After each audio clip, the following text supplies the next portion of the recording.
मोरा सैया के खेला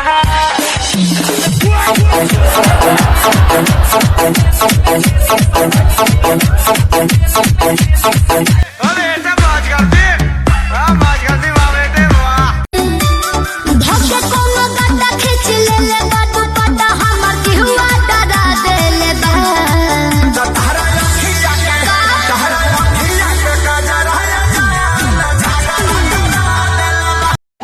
काहे ले लो महाजायरू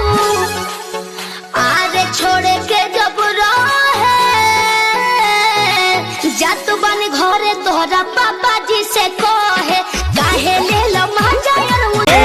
रील बनी मंदिर के गेट पहुंची जा अच्छा वीडियो बना के डालब नेट पहुंची जा बुलेट पहुंची जा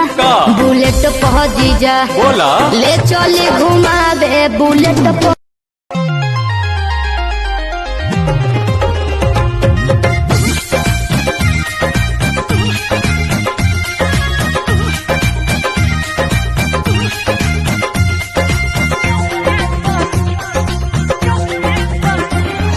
आजकल के लागी किनके फेरा में जानी पारी हो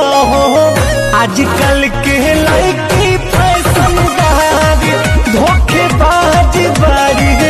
पैसे से नमस्ते भाई लोग, अगर आपको यह वीडियो अच्छा लगा तो लाइक शेयर एंड सब्सक्राइब जरूर कीजिएगा।